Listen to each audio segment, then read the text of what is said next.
لا إله إلا الله.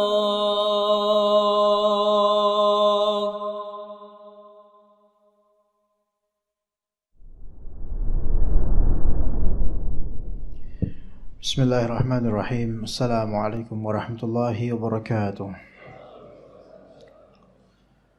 إن الحمد لله نحمده ونستعينه ونستغفره ونعوذ بالله من شرور أنفسنا وسيئات أعمالنا. من يهده الله فلا مضل له ومن يضلل فلا هادي له. أشهد أن لا إله إلا الله وحده لا شريك له وأشهد أن محمدا عبده ورسوله لا نبي بعده. فإن أصدق الحديث كتاب الله وخير الهدي هدي محمد صلى الله عليه وسلم وشر الأمور محدثاتها وكل محدثة بدعة وكل بدعة ضلالة وكل ضلالة في النار. أما بعد. Para jemaah sekalian rahimakumullah, kita lanjutkan pengkajian kitab Iqtida' As-Sirat Al-Mustaqim Limukhalafati Ashabil Jahim karya Syekhul Islam Ibn Taimiyah rahimahullah.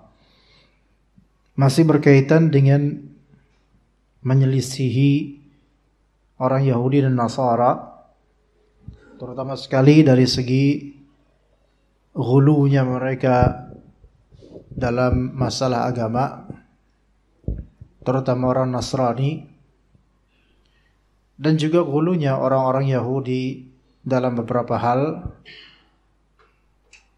yang dibahas di kitab Iqtida' As-Sirat Al-Mustaqim secara terperinci dengan dalil-dalil dan kenyataan yang terjadi baik di zaman sebelum kenabian Nabi Muhammad SAW atau di zaman sahabat dan sampai di zaman beliau rahimahullah. Dikatakan oleh beliau rahimahullah, wa mithlu hadza ma rawahu Ibnu Abbas radhiyallahu anhuma. Semisal itu sebagaimana diriwayatkan oleh Ibnu Abbas radhiyallahu anhuma, Rasulullah SAW qala Rasulullah SAW ghadatal aqabati wa huwa ala naqatihi ulqut li hasi atau hasa. Rasulullah SAW berkata di hari Aqabah dan beliau berada di atas naqah. Beliau berada di atas untanya, berkata, ulqut li hasa, tolong pungut buat saya kerikil-kerikil karena untuk melempar jumrah nanti. Fa luqitat lahu sab'u hasayat, kemudian dipungutlah untuk Rasulullah SAW 7 hasayat min hasa al-khadhaf, ya. Jadi dikumpulkan itu oleh sahabat 7 kerikil. Maka faja'ala yanfudhuhunna fi kaffih. Rasulullah SAW kumpulkan dan Rasulullah SAW genggam ke semua kerikil itu, ketujuh-tujuhnya di kafnya, yaitu di telapak tangannya. Wa yaqul amsal haula'i farmu. Dengan kerikil seperti ini maka lemparlah oleh kalian ketika di waktu lempar jumrah. Tidak menyelisihi dalam artian tidak lebih besar. Ya, sebagian terlalu semangat sehingga pakai batu yang agak segepok gitu, enggak. Kerikil, ya. Kemudian berkata Nabi SAW, ayyuhan nas, iyyakum wal ghuluwa fid din. Wahai manusia sekalian, jauhilah oleh kalian sikap ghulu, sikap berlebihan dalam beragama. Fa innama ahlaka man kana qablakum al-ghuluwu fid din. Sesungguhnya yang membinasakan orang-orang atau kaum sebelum kalian itu, yang membinasakannya adalah sikap ghulu, berlebihan dalam beragama. Hadis ini riwayat Imam Ahmad, Imam An-Nasa'i, Ibnu Majah dan lainnya. Dan hadis ini hadis sahih sesuai dengan syarat sanadnya Imam Muslim. Perkataan Nabi SAW, "Iyyakum wal ghuluwa fid din." Jauhilah oleh kalian sikap ghulu dalam beragama, sikap berlebihan dalam beragama. Kata Ibnu Taimiyah, "Amun fi jami'i anwa'il ghuluwi fil i'tiqadi wal a'mali." Larangan untuk bersikap berlebihan dalam beragama ini umum untuk semua macam-macam ghulu, semua macam sikap berlebihan, baik dalam masalah i'tiqad, aqidah, keyakinan, wal a'mal atau masalah amalan perbuatan. Karena keyakinan itu bisa terjadi ghulu padanya, berlebihan dalam meyakini sesuatu. Ya. Amalan-amalan qalbu, keyakinan-keyakinan qalbu yang berlebihan, itu termasuk ghulu. Dan amalan-amalan zahir, baik lisan maupun anggota tubuh lainnya yang melampaui batasan dalam syariat, itu juga disebut ghulu. Maka kata Syekhul Islam Ibn Taimiyah, wal ghuluwu mujawazatul haddi bi an yuzada syai'u fi hamdihi aw dhammihi ala ma yastahiq. Ghulu adalah melampaui batas dengan ditambahkannya sesuatu dari keterpujian atau ketercelaan lebih dari keberhakan ia. Nah, saya ulangi. Ghulu adalah mujawazatul haddi bi an yuzada syai'u fi hamdihi aw dhammihi ala ma yastahiq. Yaitu ghulu adalah mujawazatul hadd, melampaui batasan dengan cara apa? Ditambahkannya hal atau sesuatu dari segi keterpujiannya atau dari segi ketercelaannya lebih dari keberhakan ia, terpuji atau tidak, seberapa terpuji.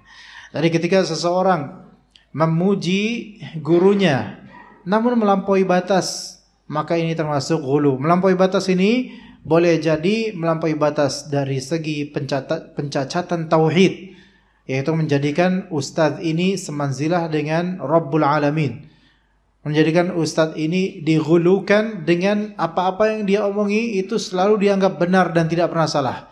Ketika ustadz ini berkata sesuatu yang bertentangan dengan dalil, maka orang ini lebih pro kepada ustadz dibandingkan dengan dalil yang bertentangan dengan pendapat ustadz.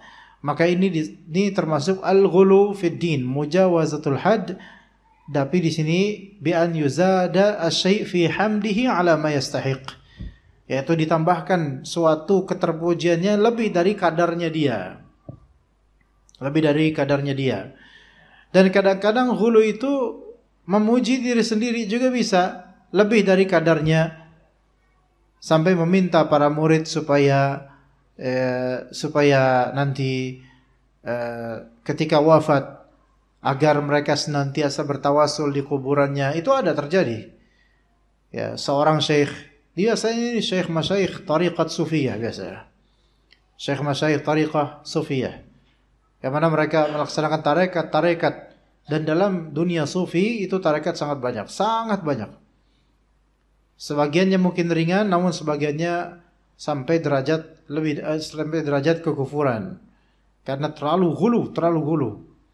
Ya, sampai ada seorang syekh dari kalangan tariqah tertentu yang dia mengatakan sebelum wafatnya kepada murid-muridnya, para muridku sekalian atau jemaahnya, nanti ketika aku telah wafat, maka hendaklah kalian meminta kepada aku. Sesungguhnya permintaan kalian kepada aku itu akan aku sampaikan kepada Allah Azza wa Jalla. Maka yang terjadi setelah wafatnya, akhirnya orang-orang berbondong-bondong berkunjung ke kuburannya, ziarah untuk meminta kepada dia, karena itulah wasiat sang guru sebelum wafatnya. Maka ini mengajarkan ghulu. Dan juga orang-orang yang membiarkan murid-muridnya untuk ghulu kepada dirinya, itu sama. Itu sama saja. Sama dengan mengajarkan secara silent. Membiarkan orang-orang supaya ghulu pada dirinya, dan dia menikmati fantasi keghuluan para murid terhadapnya. Maka ini sangat berbahaya. Inilah yang membuat banyak dari kaum muslimin mereka hancur keagamaannya. Dan peribadatan mereka hanya di salat yang hampa dan kosong. Namun ketika ke kuburan gurunya yang telah wafat, itu mereka terisikan dengan seolah-olah penuh dengan keimanan, padahal boleh jadi ketergantungan hati mereka terhadap guru itu merupakan syirik, bahkan bisa menjadi syirik besar karena meminta kepada gurunya yang telah wafat. Dan itu yang disampaikan oleh sang guru.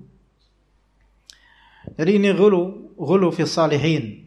Dan ghulu fi salihin, bersikap berlebihan dalam memuji dan memuja orang-orang saleh, itulah pangkal pertama dari kesyirikan pertama di muka bumi ini di zaman Nabi Nuh alaihissalam. Sampai mereka membuat patung dan menyembahnya pada akhirnya. Na'udzubillah min dzalik. Dan sebagian dari ulama ahlu sunnah mengatakan tidak ada bala yang menimpa umat aku tidak tahu bala yang lebih besar yang menimpa umat Islam ini melainkan bala dari tarekat-tarekat sufiyah yang bersifat syirik. Sampai-sampai juga ada seorang di Afrika, daerah atau negara Senegal, dan ini dihikayatkan oleh Syekh Ibrahim Al-Muhaimid hafizahullah ta'ala, salah satu murid Syekh Utsaimin rahimahullah. Ada seorang dari Senegal dan dia termasuk orang terpandang dari segi keagamaan di negerinya dan termasuk Syekh Tariqah juga. Ya, Tariqah itu istilah sufi yang mana Tariqah itu di atas syariat, ya. Jadi paling rendah tuh syariat, Pak. Kayak kita ini kelas rendah masih syariat, masih kudu belajar. Adapun Tariqah sudah sampai ritual dan pemahaman dan paling tingginya sampai derajat ma'rifat dan atau hakikat. Nah, di sini Syekh Tariqah dari Senegal ini kemudian dia pergi umrah. Ketika tawaf, yang mana tawaf sebagaimana lazimnya orang-orang tawaf, yang mana itu berkerumun banyak sekali orang. Tiba-tiba dia melihat malaikat, dia mengklaim dia melihat malaikat Jibril berada di atas Ka'bah. Dan malaikat Jibril itu kemudian berkata kepada dia, seorang, padahal banyak ribuan orang di situ. Tapi ke dia seorang doang. Ini lihat halunya orang-orang atau sebagian dari orang-orang sufi.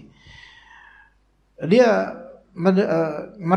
merasa malaikat Jibril memanggil dirinya dan mengatakan bahwasanya berdoalah dan suruh nanti ketika engkau pulang suruhlah murid-muridmu untuk meminta doa padamu karena doamu itu pasti dikabulkan. Maka sampai dia selesai umrah, pulanglah dia ke kampung halamannya dan kembali majlis sebagaimana normalnya dan dia ajarkan kepada orang-orang. Mulai sejak itu hendaknya semua orang siapapun itu dia cerita pengalaman spiritual halunya bahwasanya malaikat Jibril itu datang kepadanya dan dia berada di atas Ka'bah dan kemudian berkata begini begitu. Maka di sini perintah malaikat Jibril kepada kalian adalah agar kalian memintakan saya untuk doa kepada Allah untuk diri kalian. Maka requestlah doa. Ya, maka tamun lama kelamaan karena manusia mencintai hal-hal yang khurafat seperti ini di daerah Afrika, maka akhirnya sebagian dari mereka mulai memberikan amwal, yaitu harta-harta, uang dan semisalnya. Semakin besar uangnya maka semakin panjang doanya, semakin sedikit uangnya maka doanya enggak seberapa. Maka kemudian dimulailah dakwah sunnah di negeri itu atau di daerah tersebut dan mengupas habis tuntas khurafat dan juga kebohongan-kebohongan Syekh Tariqah ini, sehingga yang dulunya orang itu berbondong-bondong kepada dai sesat ini, akhirnya yang sekarang yang hanya datang cuman 1, 2, 3 terhitung jari. Alhamdulillah. Karena orang-orang sudah mulai dicerdaskan akan ketertipuan ini. Dahulu pun sebenarnya ini ghulu, jelas ini ghulu dalam bercerita, belum bohongnya, dustanya. Dan juga ghulu kadang-kadang dengan kebohongan udah berlebihan bohong gitu loh. Kadang bohong melalui menceritakan mimpi sesuatu atau seseorang. Saya tadi bermimpi Nabi, padahal dia orang yang paling jauh dari sunnah Nabi SAW. Tapi saya bermimpi Nabi, akhirnya kemudian Nabi berpesan kepada saya dan seterusnya. Ya, Nabi berpesan kepada saya agar saya mengunjungi Indonesia misalnya. Nah itu ada misalnya wangsit seperti itu. Kenapa harus Indonesia gitu loh? Kenapa nggak kunjungin Saudi Arabia atau mungkin kunjungi Mekah Madinah? Ya. Nah, di sini khurafat atau kedustaan dalam mengutarakan mimpi itu dicela oleh Nabi SAW. Ya. Kata Nabi SAW, inna min afral fira, sesungguhnya di antara kedustaan fira ini, fariyah, yaitu kedustaan yang paling dusta, yaitu seseorang mengatakan saya telah melihat dalam mimpi padahal dia tidak. Ya, itu di antara kedustaan. Kenapa begitu? Kenapa dusta akan mimpi, yaitu menceritakan saya mimpi begini loh padahal dusta. Kenapa ini di antara seburuk-buruk kedustaan dibandingkan dusta biasa gitu loh. Kenapa begitu? Karena dalam hadis Sahih Bukhari juga, sesungguhnya mimpinya seorang mukmin itu sekian dari 46 tanda kenabian. Bagian dari satu dari 46 bagian kenabian. Artinya mimpi seorang mukmin kalau itu bukan mimpi rendahan, maka itu mimpi yang shadiq, mimpi yang benar. Sebagaimana mimpinya para nabi, yang mana mimpi para nabi itu pasti selalu shadiq dan benar. Dan mimpi seorang mukmin yang saleh, maka itu mimpi tersebut mimpi yang benar dan shadiq. Kecuali mimpi-mimpi yang dari syaitan. Maka kata Nabi SAW, ar-ru'ya as-sadiqatu minallahi wal hulumu minasyaitan. Mimpi yang benar itu dari Allah. Sedangkan hulum itu yaitu bisa di sini mimpi basah, ya, atau mimpi hal yang buruk, maka itu dari syaitan. Nah, ketika mimpi yang benar itu adalah satu dari 46 bagian kenabian, maka berdusta atas nama mimpi begini begitu padahal tidak, itu seperti berdusta atas nama kenabian. Maka ini sedusta-dustanya kedustaan. Dan terkisahkan banyak sekali di kisah-kisah tariqah sufiyah, guru-guru dan masyayikh mereka itu mengutarakan mimpi-mimpi mereka. Antum akan temukan di majlis-majlis mereka, sukanya para guru dan masyayikh mereka untuk menceritakan mimpi mereka yang itu kadang-kadang enggak logis. Enggak logis di sini yaitu ini keterlaluan mimpinya. Ketemu Nabi, kemudian Nabi sungkeman sama dia, na'udzubillah min dzalik. Ini kan kebalik. Ini kedustaan. Hanya untuk apa? Meningkatkan harkat dan martabat diri. Beginilah kalau misalnya dakwah tujuannya untuk apa? Mengagungkan diri. Dakwah untuk person, bukan untuk lillahi ta'ala. Dakwah untuk rasisme, bukan untuk lillahi ta'ala. Dakwah hanya untuk mengangkat harkat keluarga, keturunan ini, keturunan itu, bukan untuk lillahi ta'ala. Ya, begitu ya jemaah sekalian. Sehingga yang terjadi tidak heran, terjadi sikap ghulu di antara para murid terhadap guru-guru seperti ini.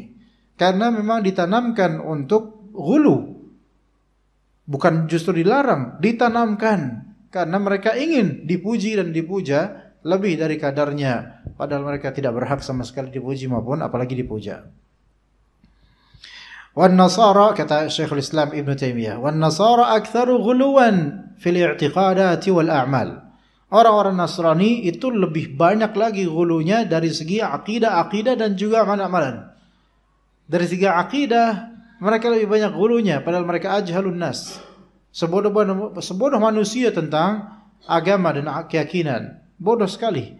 Namun dengan itu mereka itu ghulu dalam segi akidah.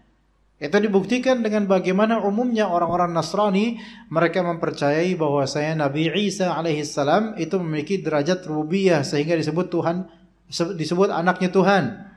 Dan mereka bertawasul atau memohon bukan kepada Allah melainkan kepada Nabi Isa alaihissalam. Maka ini ghulu fil i'tiqadat. Begitu juga dengan ghulu fil a'mal, berlebihan dari segi amalan. Kerahiban mereka yaitu tidak menikah. Tidak akan pernah menikah. Ya, padahal menikah itu mereka tahu itu nikmat, namun itu nikmat dunia yang mereka diharamkan atasnya. Maka ini ghulu fil amal. Berlebihan dalam meninggalkan amalan, berlebihan dalam mencela amalan sehingga nikah itu dianggap tabu oleh beberapa dari pendeta mereka. Dari semua min sair taif, dari semua golongan keagamaan, Nasrani ini paling banyak hulunya dari segi akidah dan amalan. Wa iyyahum nahallahu 'anil ghulu fil Qur'an. Kepada orang-orang Nasrani lah Allah Subhanahu wa taala melarang sikap ghulu berlebihan dalam Al-Qur'an. Fi qoulihi ta'ala dalam Al-Qur'an di surat An-Nisa ayat 171, ya ahlal kitabi la taghlu fi dinikum. Wahai ahlul kitab. Nah, ahlul kitab di sini kan mencakup Yahudi Nasara.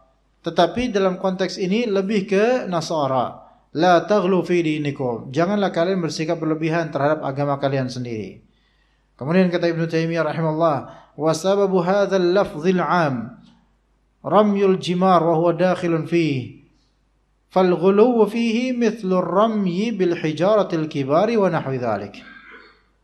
Sebab lafal umum di dalam hadis Nabi SAW yang tadi tentang melempar jumrah dengan kerikil-kerikil, ya, sikap ghulunya bagaimana? Sikap ghulunya itu seperti apa? Ar-ramyu mithlu ramyi bil hijaratil kibar, yaitu melempar jumrah dengan batu yang besar-besar, batu yang besar, batu yang segepok, batu rel yang biasa di rel kereta api itu.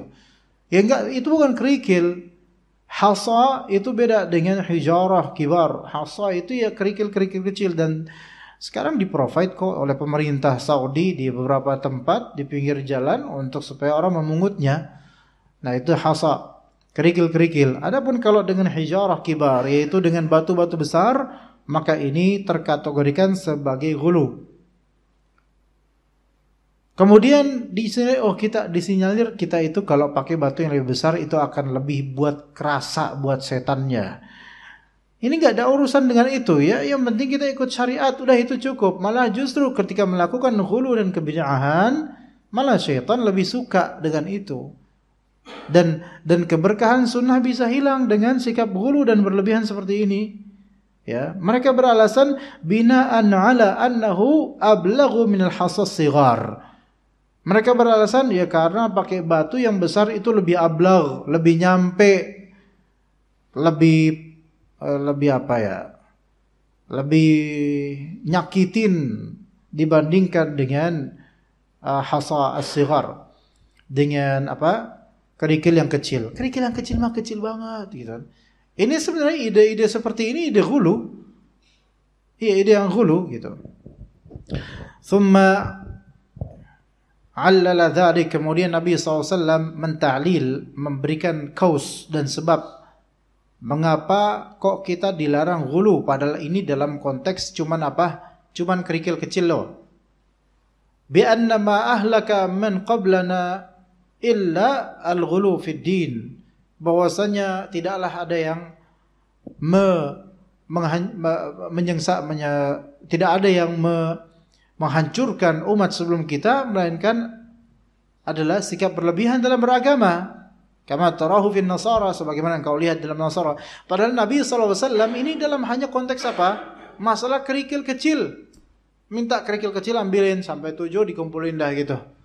Kemudian Nabi memperingatkan seperti inilah, seperti kerikil kecil inilah kalian hendaknya apa? Melempar jumrah. Artinya jangan lebih dari sekecil ini.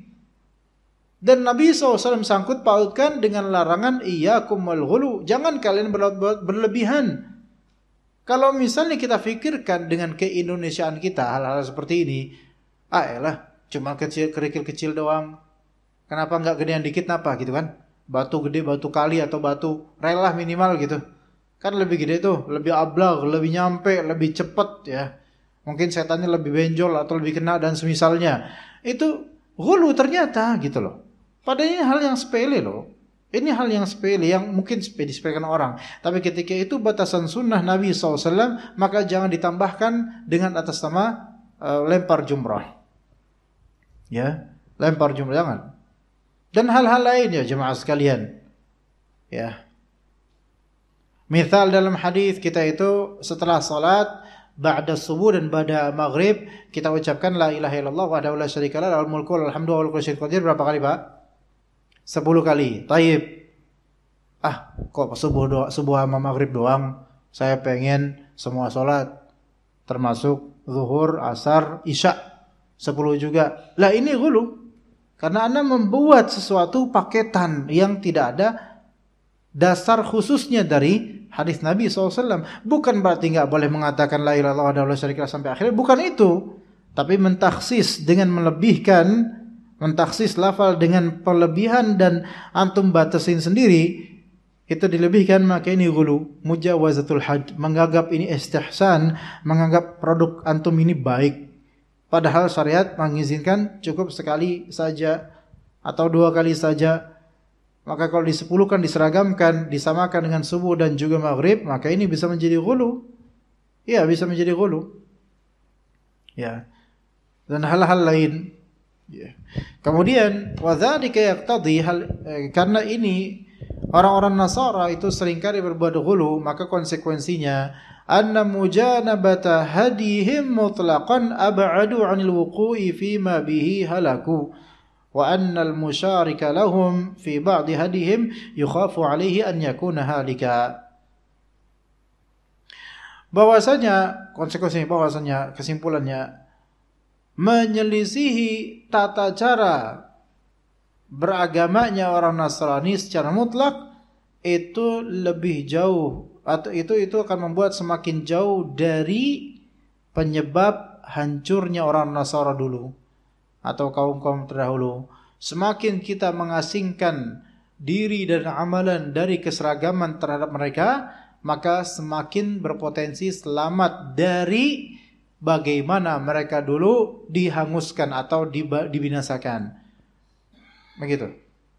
Wa annal musyarika lahum fi ba'di adihim yukhafu 'alaihi an yakuna halika. Dan konklusi kedua, orang yang berserikat atau menyeragamkan diri dengan orang-orang Nasrani dalam sebagian hadihim, sebagian jalan hidup mereka, gaya hidup mereka, lifestyle mereka, kalau berserikat dari segi itu, maka dikhawatirkan dia juga akan ikut sebagai orang yang halik sengsara atau binasa. Ya. Dan musyarakah, berserikat seragam dengan mereka dari segi ritual perbuatan, atau dari segi akidah kepercayaan, atau dari segi tingkah laku, ya, tingkah laku, attitude, ya, mirip sengaja mirip dengan mereka, atau dari segi pakaian dan perhiasan dimiripkan dengan mereka, maka ini dikhawatirkan apa? Kita juga termasuk terdaftar sebagai orang-orang calon apa? Calon binasa. Ya. Dan itu akan dan hal tersebut akan mencerminkan nanti kemiripan dengan orang-orang seperti mereka. Ketika beribadah pun akan bersikap hulu, gitu loh. Ketika beribadah. Tapi kita lihat di sini misal, dulu waktu masa remaja mungkin sebagian dari kita itu suka majang poster pemain sepak bola atau penyanyi rock dan semisalnya. Untuk laki-laki ya. Kenapa begitu? Karena ada kekaguman dengan orang-orang kafir. Sejujurnya seperti itu dulu. Ada kekaguman dengan mereka. Ini ada musyarakah fi ba'dil hadi, yaitu ada perserikatan, kita kagum dengan mereka, makanya kemudian dari poster itulah, kalau itu pemain bola, kita kadang main bola pun ikut dengan gaya dia yang kita idolakan. Beli kaosnya, tuh mulai. Tonton videonya selalu. Sampai cara gocek aja dimirip-miripin sama dia. Sampai karena ini pemain bola, dia kidal, kita aslinya kadal. Kita aslinya kanan. Akhirnya kita belajar kidal supaya mirip sama dia. Gaya rambutnya mirip, dimirip-miripin. Zaman-zaman Beckham dulu misalnya. Era-era 90 akhir, 2000-an awal. Dulu populer. Akhirnya kemudian kalau misalnya dia pakai style rambut belah tengah, ikut orang-orang. Sampai kemudian jadi bintang iklan Braille Claim pada beli Braille Claim. Coba beli Tanco, mungkin ikutan juga pakai Tanco itu. Coba Tanco nggak Pak? Yang keras itu warna hijau tuh ya. Nah hal-hal seperti ini kan kenapa orang-orang membeli produk itu? Karena fulan si Beckham ini gitu loh. Beckham bukan Beckham enggak ya Pak ya. Beckham. Karena fulan ini akhirnya ikutin orang ini. Di sini ada musyarakah. Dan orang ini dia mungkin orang Nasrani, pasti bukan orang Muslim. Nah kemudian mengikuti hal tersebut, maka dikhawatirkan pada waktunya kita akan seperti orang ini, akan binasa seperti nenek moyangnya mereka ini. Yang Allah Ta'ala binasakan. Minimal kebinasaan itu dimulai dari kita nggak khusyuk sholatnya, karena ada keserupaan sama mereka. Minimal dari itu dulu deh.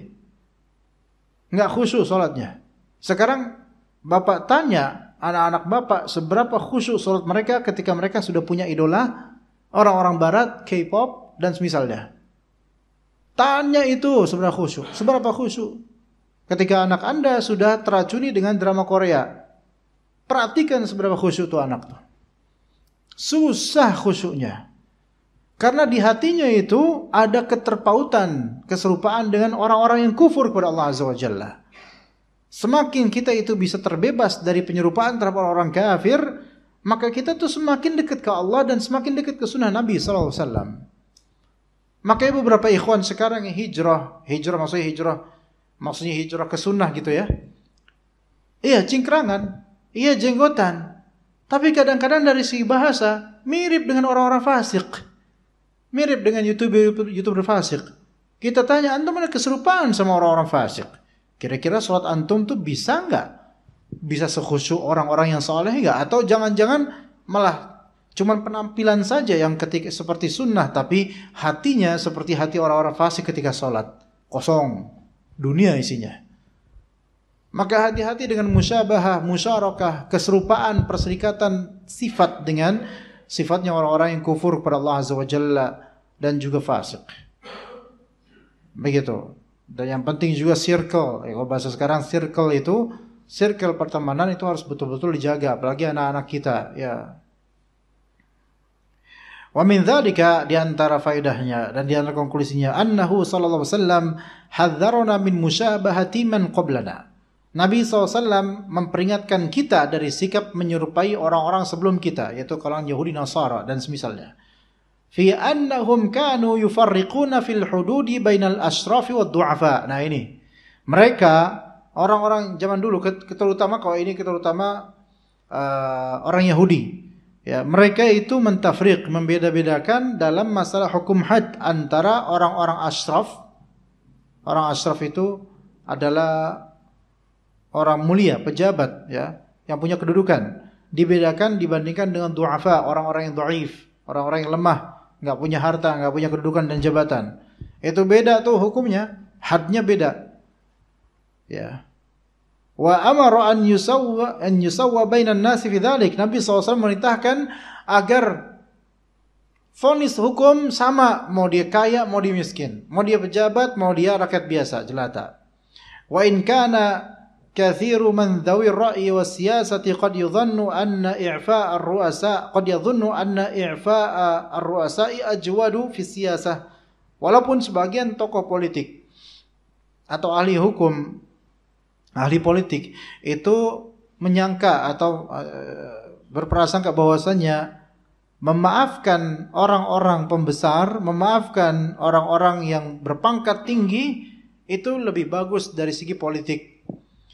Biarin, ya itu sangkaan mereka. Padahal itu adalah tradisinya, kebiasaannya orang-orang Yahudi yang belagak pilon. Kalau misalnya yang kena jerat hukum adalah pembesar negara atau semisalnya, atau orang-orang yang berduit dan semisalnya. Tapi ketika yang terjerat hukum adalah rakyat jelata, orang fakir miskin, maka beda sikap mereka. Fa fi sahihain, dari Sahih Bukhari dan Sahih Muslim, dari Aisyah radhiyallahu anha, fi sya'nil makhzumiyyati allati saraqat, tentang kejadian seorang perempuan dari Bani Makhzum yang telah mencuri. Official, resmi mencuri dia dan ketahuan, terbukti dia mencuri. Dan Bani Makhzum ini termasuk asyrafu butuni Quraisy. Termasuk di antara ras atau subras yang paling mulia dari kalangan Quraisy. Jadi Bani Makhzum ini Bani Makhzum ini keluarga yang mulia lah, syarif gitu di kalangan Quraisy. Nah, kemudian lamma kallama Usamah fiha Rasulullah SAW qala lamma kallama Usamah fiha Rasulullah qala. Jadi orang-orang Bani Makhzum dijadikan Rasulullah ini kan hakim, penguasanya ketika itu. Dan perkara sudah masuk ke dalam arsip hakim, arsip Rasulullah SAW. Perkara pencurian oleh seorang perempuan dari Bani Makhzum. Maka orang-orang Bani Makhzum ini kan merasa, wah ini kalau terjadi hukum had untuk salah satu keluarga kita, malulah kita sebagai apa? Sebagai member Bani Makhzum. Karena kita orang terhormat. Maka mereka pun berusaha, kalau menjebujuk langsung ke Rasulullah, nggak berani mereka. Maka carilah hibnya Rasulullah, carilah orang terdekat, orang dalam, orang kesayangan Rasulullah SAW. Maka didekatilah Usamah bin Zaid radhiyallahu anhu. Usamah bin Zaid. Dan Usamah bin Zaid Al-Kalbi, Usamah bin Zaid ini betul kan ya pembantunya Rasulullah, gulamnya Rasulullah, pemuda yang paling dekat pada Rasulullah SAW. Maka didekatin supaya Usamah bisa ngelobi Rasulullah SAW agar kasus hukum perempuan Makhzumiyah ini dibatalkan gitu. Padahal udah sampai ke arsip hakim atau Rasulullah SAW. Maka ketika Usamah berusaha melobi Rasulullah SAW, ini kan melobi orang dalam. Maka kata Nabi SAW, ya Usamah, atashfa'u fi haddin min hududillah. Wahai Usamah, apakah engkau ingin memberikan syafaat, rekomendasi untuk membatalkan suatu hukum had dari hukum hadnya Allah Azza wa Jalla? Innama halaka banu Israila annahum kanu, ini di antara penyebab orang-orang Bani Israel, kalangan Yahudi, mereka itu dulu idza saraqa fihim asy-syarif tarakuh. Kalau misalnya orang syarif, orang mulia ini baik dari segi jabatan atau dari segi kekayaan, harta atau popularitas. Kalau di antara orang-orang syarif ini mencuri, mereka tinggalkan, mereka biarkan. Wa idza saraqa fihim ad-dha'ifu aqamu 'alaihi al-hadd. Tapi kalau misalnya orang lemah, miskin, enggak punya jabatan, enggak populer, enggak punya uang, itu yang mencuri, maka mereka akan menegakkan hukum had. Walladzi nafsi biyadihi, demi zat yang jiwaku ada di tangannya, law anna Fatimah bint Muhammadin sallallahu alaihi wasallam saraqat laqata'tu yadaha. Sekiranya Fatimah, anak saya, Fatimah binti Muhammad sallallahu alaihi wasallam itu mencuri, laqata'tu yadaha, aku pasti akan memotong tangannya. Jadi ini enggak ada kenal keluarga sendiri, bahkan dari keluarga Nabi Ahlul Bait. Tidak peduli kalau ini udah hukum had Allah Azza wa Jalla. Kita lanjut insyaallah setelah azan.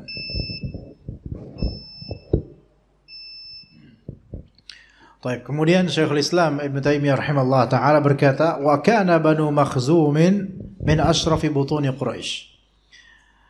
Bani Makhzum itu termasuk di antara semulia-mulia hasil janinnya Quraisy, yaitu semulia-mulia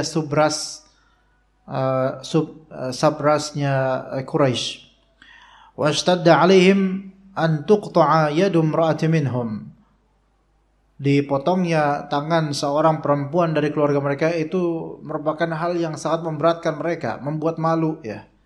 Fabayyana, maka hadis ini menjelaskan anna halaka Bani Israel, bahwasanya kebinasaan Bani Israel dahulu kala, innama kana fi takhsisi ru'asa'in nasi bil 'afwi min al-'anil 'uqubat. Di antara yang membuat binasanya orang-orang Bani Israel kala itu adalah mereka mengkhususkan para pemimpin atau orang-orang besar di kalangan manusia untuk dimaafkan dari hukuman. Dimaafkan dari hukuman karena ini merupakan orang besar dan ini merupakan kebijakan politik dan semisalnya. Ya. Wa akhbara, dan mengabarkan anna Fatimah, ini khusus hukum had jemaah sekalian. Ini khusus pertama, ini khusus hukum had ya. Dan yang kedua ini ketika sudah sampai di penguasa kasusnya. Berbeda kalau misalnya bukan hukum had atau bukan hukum qisas. Pahami baik-baik ya. Karena hukuman itu ada hukum had, ada hukum qisas. Kalau hukum had itu sesuai dengan ketentuan Allah Ta'ala seperti had zina, had minum khamar, ya, kemudian juga hak pencuri, hukum had untuk pencuri itu kan kadarnya kan sudah ditentukan. Adapun hukum qisas, maka kadar hukum qisas ini dikembalikan ke bagaimana pelaku itu melakukan sesuatu untuk korbannya. Kalau mematahkan hidung, maka qisasnya mematahkan hidung. Kalau mematahkan kaki, maka qisasnya mematahkan kaki. Kalau menonjok, maka qisasnya menonjok. Adapun yang ketiga yaitu hukum ta'zir, maka ini lebih umum lagi, lebih luas lagi. Hukum ta'zir itu kembali kepada ijtihad penguasa atau pihak otoritas yang memiliki otoritas. Adapun kalau ta'zir ini, hukum ta'zir yaitu segala yang bukan had dan bukan qisas, maka dikembalikan kepada ijtihad. Silakan dipertimbangkan kalau ta'zir, pertimbangkan maslahat. Kadang ta'zir, hukum ta'zir, maslahatnya untuk mendapat maslahat besar adalah dibunuh pelakunya. Walaupun bukan atas dasar had, bukan atas dasar qisas. Misalnya dia penyamun jalanan dan udah berkali-kali dan mengkhawatirkan, maka bisa aja imam atau hakim berijtihad ini dibunuh saja karena enggak taubat-taubat dia. Yaitu ta'zir. Ta'zir dari yang kecil kasusnya sampai kasus besar, selama bukan had dan bukan qisas namanya ta'zir. Atau yang efek hukumnya kecil sampai pembunuhan, sampai dibunuh mati oleh hakim, itu juga bisa ta'zir selama bukan had, bukan qisas. Ya. Kita kadang-kadang memberikan ta'zir loh sama anak kita. Misalnya dia nakal sedikit terus kita cubit, ini ta'zir namanya. Tapi untuk seorang bapak atau ibu ya nggak mungkin menta'zir anaknya dengan hukuman membunuh, itu nggak mungkin tuh itu mah. Ya paling cubit atau sedikit cuekin, nah ini termasuk ta'zir namanya. Jadi ta'zir itu luas sekali cakupannya. Selama itu bukan hukum had, bukan hukum qisas, maka ta'zir dia. Nah, di sini yang terjadi adalah pencurian dan ini kan konsekuensinya hukum had dan kasus ini sudah masuk ke dalam arsip hakim yaitu Rasulullah SAW. Maka ya khalas harus ditunaikan. Walaupun ini yang melakukan adalah tokoh agama atau tokoh masyarakat, public figure atau gimana, maka enggak, kalau sudah memang waktunya dihukum. Sampai Nabi SAW mengabarkan anna Fatimah ibnatahu allati hiya asyrafu nisa' lau saraqat. Bahwasanya Fatimah putrinya Nabi SAW dan beliau adalah semulia-mulia perempuan, sekiranya Fatimah itu mencuri, waqad a'adaha Allah min dzalik. Waqad a'adaha Allah min dzalik. Dan Allah Ta'ala telah melindungi Fatimah dari perbuatan seperti itu. Sekiranya memang Fatimah itu mencuri, laqata ayadaha, maka pasti Rasulullah SAW akan memotong tangannya Fatimah. Liyubayyin, hal ini untuk menunjukkan anna wujubal adli wat ta'mimi fil hudud la yustathna minhu bintur rasul fadlan an binti ghairihi. Bahwasanya wajibnya berbuat adil dan wajibnya untuk mensifati umum untuk segala hukum had, umum berlaku untuk seluruh masyarakat siapapun itu, tidak pengecualian.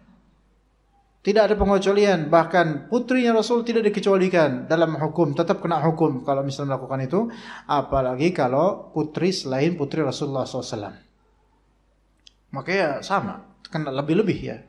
Putri yang mulia aja bisa kena hukum had, apalagi putrinya orang-orang biasa. Makanya sama, disejajarkan. Ya, tidak ada perbedaan. Kalau misalnya ternyata kepentingan politik atau semisalnya dan hukum had atau hukum qisas ini harusnya berlaku, kemudian karena delik politik atau karena hal-hal yang sebenarnya itu alasan duniawi belaka, maka ini ada keserupaan dengan orang-orang Yahudi yang mereka menutup-nutupi, keserupaan dengan orang-orang Yahudi dan juga beberapa dari kalangan kabilah Bani Makhzum yang mereka itu ada keinginan untuk menyerupai orang-orang Yahudi. Namun Rasulullah SAW menutup dan memblokir dengan cepat keinginan mereka sehingga Rasulullah SAW menegakkan hukum Allah Azza wa Jalla. Taib, apakah di sini ada pertanyaan jemaah sekalian? Fadhal Pak, silakan Pak. Assalamualaikum warahmatullahi wabarakatuh. Waalaikumsalam warahmatullahi wabarakatuh. Assalamualaikum warahmatullahi wabarakatuh. Mengenai tadi bacaan la ilaha illallah wahdahu la syarikalah, kalau kita baca pada saat sholat harus kan satu kali Pak Ustadz ya? Gimana Pak? Satu setiap sholat itu satu kali baca tadi la ilaha. Jadi kalau kita baca 10 kali itu misalnya berlebihan ya, termasuk yang berlebihan. Nah misalnya gini Pak Ustadz. Sebentar, kalau subuh dan maghrib nggak masalah Pak? Ya, artinya yang sholat biasa. Oh iya Ya. Zuhur, bisa. Biasanya kalau subuh kita dianjurkan membaca 100 kali. Ya. Nah, ini karena pekerjaan segala macam, saya tuh biasanya nggak sempat baca, terus saya bagi menjadi 5 Gimana, gitu. Pak? Dibagi menjadi 5, jadi diharapkan dalam sehari 100 kali gitu. Oh Nah, iya, apakah paham. Ya. Baik. Apakah termasuk Ya, taib. yang bid'ah atau yang Baik berlebihan? Pak. Masih. Jadi sunnah dalam sehari la ilaha illallah wahdahu la syarikalah sampai akhirnya kan 100 kali. Betul Pak? Misalnya dia bagi setiap ba'da salat 20 gitu Pak. Maka ini tidak ada contohnya Pak kayak gini. Tidak ada contohnya seperti ini Pak. 100 yang dimaksud imma antum melakukan pagi Pak, Bapak lakukan pagi hari atau sore hari. Atau dalam hadisnya fi al-yaum, dalam sehari. Tetapi untuk membagi, merutinkan setiap ba'da salat 20, ini berarti kan mengkhususkan amalan. Ini jadi takutnya bid'ah idhafiyah namanya. Yaitu bid'ah yang menjadi sisipan. Maka hindari yang seperti ini. Mungkin kalau sekali melakukan itu tanpa ada maksud, kebetulan aksidental saja, nggak masalah. Tapi kalau dijadikan sebagai barometer atau dijadikan sebagai patokan untuk pribadi saja, itu jangan. Karena ini ada nilai mengkhususkan suatu syariat di ibadah tertentu, padahal itu tidak ada pengkhususannya. Sebaiknya Bapak misalnya 50 pagi, 50 sore, atau 50 siang, atau 50 pagi, itu nggak masalah. Asal jangan diikat dengan ibadah tertentu. Sehingga seolah-olah ini menjadi paketan ibadah yang tambahan. Gitu ya Pak ya. Karena zikir setelah salam salat fardu itu ada sendiri dalilnya. Sementara untuk doa ya la ilaha illallah sampai akhirnya itu untuk 100 kali itu dibebaskan sebenarnya. Silakan kapan. Namun sebaiknya jangan dijadwalkan di setiap ba'da salat 20 kali atau berapa kali. Begitu, wallahu a'lam. Ada lagi, jemaah? Oke, sepertinya sudah cukup. Sudah dibelin tadi, jadi sudah cukup sampai ini ya. Fadhal, sahabat fadhal Ustaz. Hukum apa? Hukum had. Hukum had. Itu dideketin ke mulutnya sih.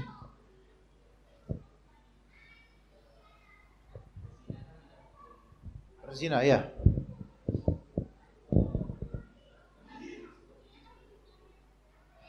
Apakah dosanya dihapuskan dengan itu atau di akhirat kelak tetap dapat balasan dari perbuatannya? Taib, ahsant.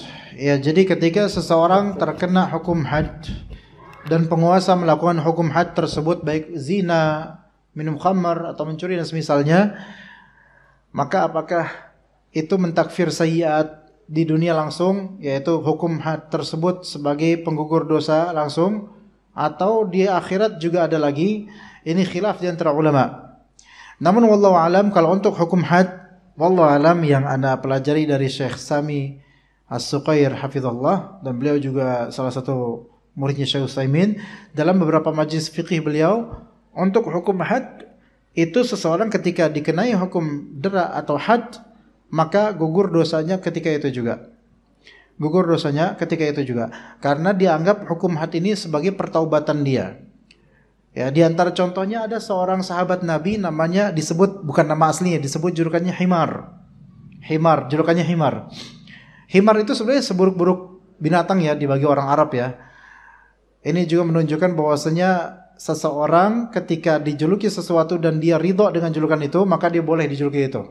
Misalnya ada di antara Ikhwan dijuluki kecap misalnya, dan dia suka dengan julukan ini nggak masalah, walaupun diketawain tapi dia suka nggak masalah, kecap misalnya.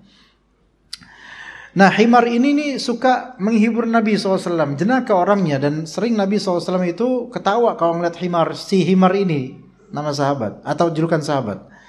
Suatu ketika himar ini minum khamar, ketahuan minum khamar, diajukan ke Nabi SAW, akhirnya Nabi SAW mengadakan hukum derak buat dia, hukum cambuk, karena cambuk minum khamar. Ini termasuk hukum had. Ini termasuk hukum had, minum khamar. Maka ada sahabat Nabi yang juga mengatakan, celakalah, laknat, semoga laknat Allah atas engkau wahai himar, betapa engkau telah merepotkan Rasulullah SAW dalam hukum ini. Maka Nabi SAW mencegah, jangan laknat dia, sesungguhnya dia itu mencintai Allah dan Rasulnya. Mencintai Allah dan Rasulnya. Nah, di sini seolah-olah wallahu alam Rasulullah membela himar, padahal dia punya dosa minum khamar, tapi penggugur dosanya adalah apa? Hukum had tersebut. Itu satu. Kemudian ada perempuan, seorang perempuan dari bangsa atau dari ras Ghamidi yang disebutnya dalam hadis Ghamidiyah. Nah, perempuan ini mengklaim dirinya telah berzina dan sedang hubla, yaitu sedang meteng, meteng tuh, hamil, sedang hamil. Maka ketika dalam masa hamil trimester pertama atau bagaimana gitu, kemudian dulu nggak ada istilah gitu ya, trimester pertama, sekarang aja. Cuman perkiraannya seperti itu, belum ada tanda-tandanya kan, belum kelihatan besar. Beliau sudah bilang ke Rasulullah, ya Rasulullah, saya telah berzina, dan ini di dalam ini ada rahim hasil zina saya, anak zina, hasil zina saya. Nauzubillah min dzalik. Maka kemudian Rasulullah SAW pertamanya nggak mau mendengarkan klaim dia gitu loh. Jadi hakim itu nggak apa-apa tuh jangan langsung ini tasabut dulu. Hakim itu jangan langsung ada yang zina langsung dicecer, enggak. Melainkan kalau bisa diignore dulu, jangan sampai masuk ke arsip gitu aja dulu gitu. Hakim kan biasa gitu. Nah, sampai beberapa kali akhirnya perempuan ini meyakinkan Rasulullah bahwa dia telah berzina, tapi ini saya masih hamil. Maka Rasulullah SAW menyuruhnya untuk nanti kamu datang lagi setelah kamu selesai lahiran. Ketika selesai lahiran, akan ada anak ini. Dia kemudian datang lagi ke Rasulullah, ya Allah, inilah anak saya hasil zina, anak hasil zina. Maka Rasulullah bilang, tunggu sampai dia disapih. Jadi dia butuh susumu, jadi tunggu sampai dia disapih. Masya Allah, bijaknya Rasulullah SAW. Dan betapa Masya Allah ini perempuan dari Ghamidiyah ini, perempuan Ghamidiyah ini. Maka kemudian setelah disapih, datang lagi itu perempuan, Masya Allah itu. Pengen dia itu dihukum, bukan cambuk. Kalau cambuk itu yang perawan ya, yang belum pernah ini, rajam, dihukum rajam sampai mati gitu kan. Akhirnya selesai disapih dan dipisahkan dengan anaknya, maka kemudian dilaksanakanlah hukum rajam untuk perempuan ini.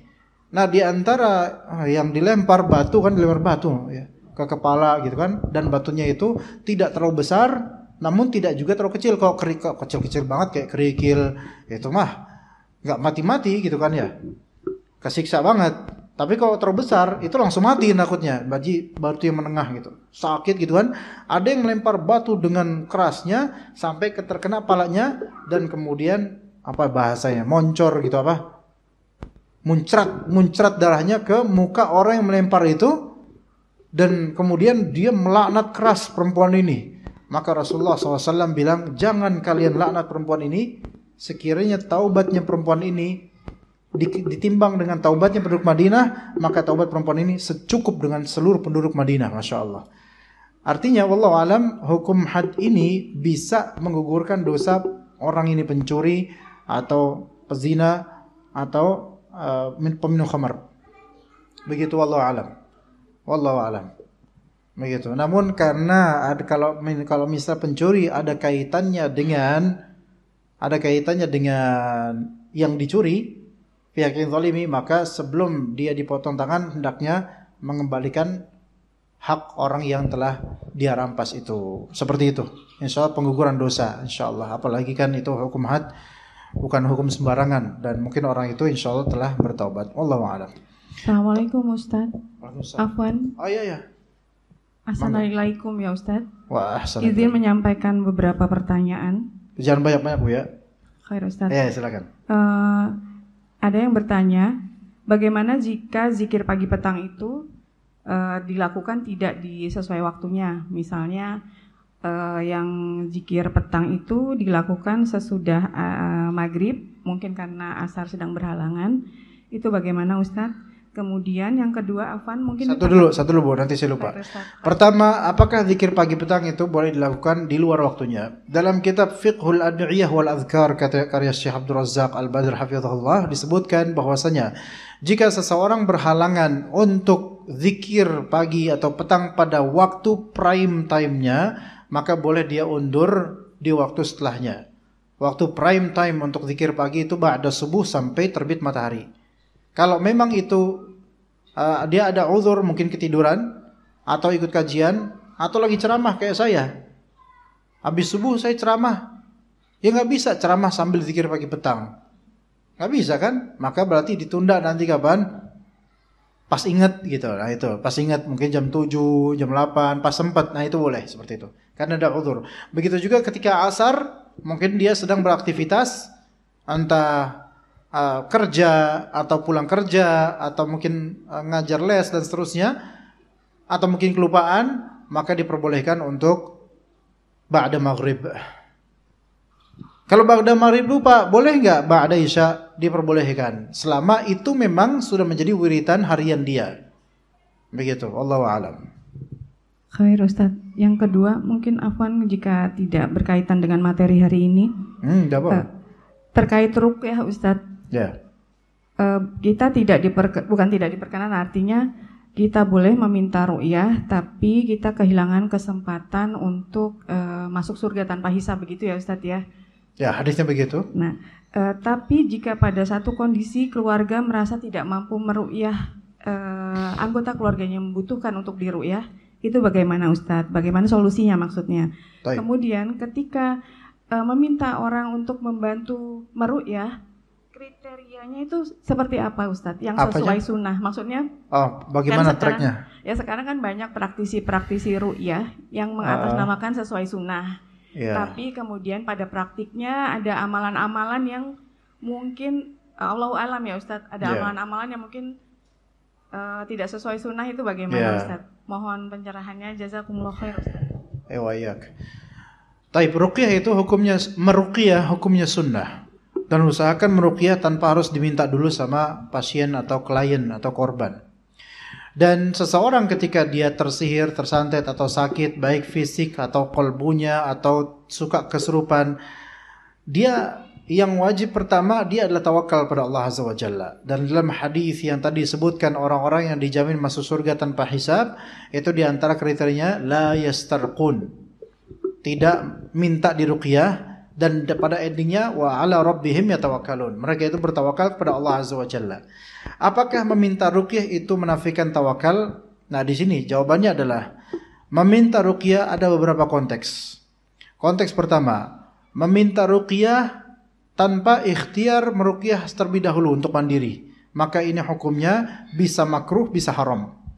Bisa makruh ketika memang dia itu tidak mampu untuk ruqyah namun tidak mau belajar, itu makruh. Bisa haram kalau emang dari awal dia itu bertumpu pada orang lain dan pada makhluk, maka itu haram. Tawakal kepada selain Allah. Yang seperti ini yang dimaksudkan dalam hadis tidak masuk surga tanpa hisab. Masuk surga tapi enggak dijamin tanpa hisab, itu ya, yaitu yang apa? Meminta diruqyah padahal dia bisa sendiri gitu loh. Dia bisa tapi dia enggak tawakal pada Allah, ini berpotensi apa? Bisa berpotensi tidak masuk dalam golongan yang masuk surga tanpa hisab. Ada juga orang yang yastarqun, mereka minta ruqyah, namun konteksnya konteks kedua yang beda, yaitu orang ini sudah berusaha ikhtiar dengan meruqyah mandiri. Namun qadarullah ruqyah mandiri tidak membuatnya semakin baik, malah semakin kesurupan dan dia tidak kuat. Maka yang seperti ini diperbolehkan untuk meminta ruqyah dan tidak keluar dari kategori orang yang kemungkinan dijamin masuk surga tanpa hisab. Bisa dipahami isinya. Jadi ketika dia memang darurat, kepepet, maka ad-daruratu tubihul mahdzurat. Hal yang bersifat darurat atau hajat yang sangat kuat itu bisa membolehkan hal-hal yang tadinya terlarang.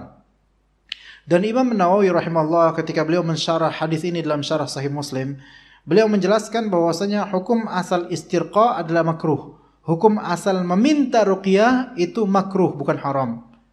Hukum asal meminta ruqyah itu makruh, tidak sampai derajat haram. Baru sampai derajat haram ketika memang di hatinya itu ada i'timad dan bersandar pada peruqyah. Bentuk bersandar pada peruqyah adalah apa-apa dikit-dikit peruqyah, dikit-dikit peruqyah, nggak mau dikit-dikit zikir kayak gitu, tapi dikit peruqyah. Dan minta ke peruqyah itu seperti seolah-olah peruqyah itu yang mampu untuk menyembuhkan. Ini yang membuat seorang nggak tawakal dan keluar dari area masuk surga tanpa hisab. Ya, mungkin yang ini bisa difahami ya. Kemudian, adapun kalau darurat nggak memungkinkan sendiri, pribadi dan keluarga juga kesulitan, maka boleh mencari orang yang mampu untuk meruqyah dengan baik. Taib. Terus apa tadi yang terakhir pertanyaannya? Bagaimana peruqyah yang benar gitu kali ya? Praktisi ruqyah yang insya Allah bisa dipercaya gitu, Ustaz. Susah juga ini ya. Kayak gimana ya? Saya udah lama gak berteman sama peruqyah ya. Tapi yang saya tahu praktisi ruqyah itu banyak yang nggak benar ya. Maksudnya keagamaan mereka kurang. Mereka juga banyak yang baru hijrah, baru diruqyah terus merasa jinnya sudah hilang dulu pakai tenaga dalam terus hijrah.